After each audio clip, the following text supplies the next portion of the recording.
Welcome back to LinguaFox. Today we're going to explore something that doesn't usually make the headlines in language learning. Silence. Yes, silence. Now I know what you're thinking.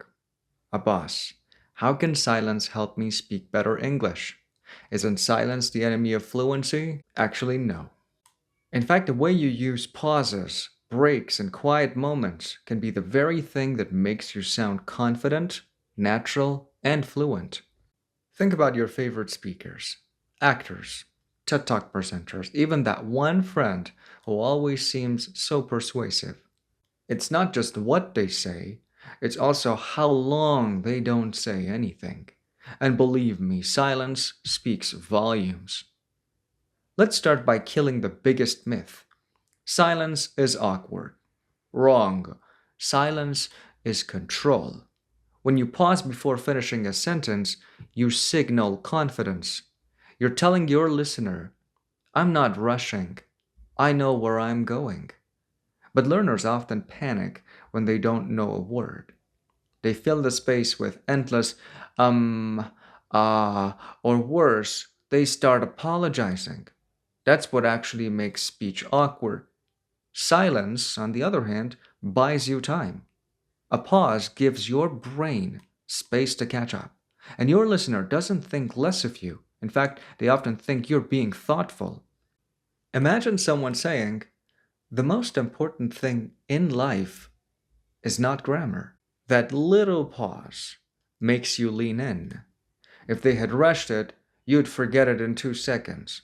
Silence makes the words stick. Here's the harsh truth. Your fluency doesn't die from grammar mistakes. It dies from filler words. Every time you say, you chip away at your authority. Native speakers use fillers too, but when a learner uses too many, it signals nervousness. Now here's the trick. Swap fillers with silence. Replace the with nothing. At first, it feels terrifying, like everyone is staring at you, waiting for your brain to reboot. But the silence actually makes you sound calmer and clearer. Try this. Instead of saying, I think that learning English is hard, just say, I think learning English is hard.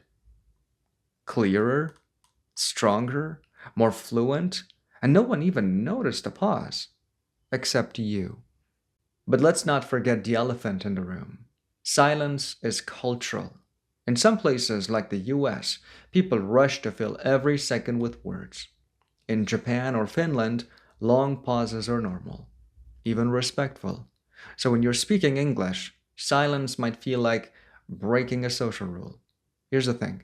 English speakers do pause. They just do it strategically. Watch politicians or actors. They pause before the punchline. They pause after asking a question. They pause when they want you to feel something. That silence is not hesitation. It's punctuation. So as a learner, don't be afraid to pause. If someone looks at you funny, remember, you're not lost. You're dramatic. You're suspenseful.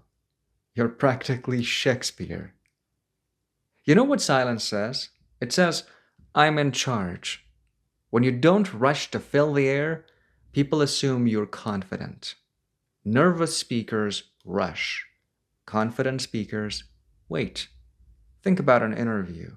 The candidate who answers instantly with a waterfall of words sounds rehearsed. The candidate who pauses, thinks, and then answers sounds smart. Silence is not weakness. It's strategy. And for language learners, this is gold. You don't need a giant vocabulary to sound fluent.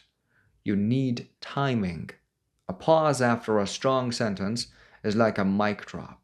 Even if you said something simple, such as, I believe in practice, and then you shut up, suddenly it feels important. So how do you train yourself to use silence without feeling like your brain has crashed? Start small. Record yourself speaking And every time you want to say, replace it with nothing. Just pause. At first, it will feel like standing naked in public, but after a while, you'll notice your speech sounds smoother. Second, watch great speakers in English. Don't just listen to their words, listen to their pauses. Where do they breathe? Where do they stop before the big idea? Copy that rhythm. Fluency is not just vocabulary, it's music. Finally, try using silence as punctuation. End a sentence and pause for 2 beats. Let the listener absorb it. Silence doesn't break communication, it makes communication stronger. So that's for episode 31 of LinguaFox. Remember, fluency is not about speed, it's about clarity, rhythm, and yes, knowing when to shut up. If you've ever panicked and filled the air with 20 ums, you're not alone. But starting today, I challenge you. Replace one filler with silence, just one, and see how much more fluent you sound. Thanks for tuning in. Share this episode with a fellow learner who talks too much or with a teacher who could use a reminder that silence is golden. Until next time, keep learning, keep practicing, and don't be afraid of the quiet. Sometimes silence says it best.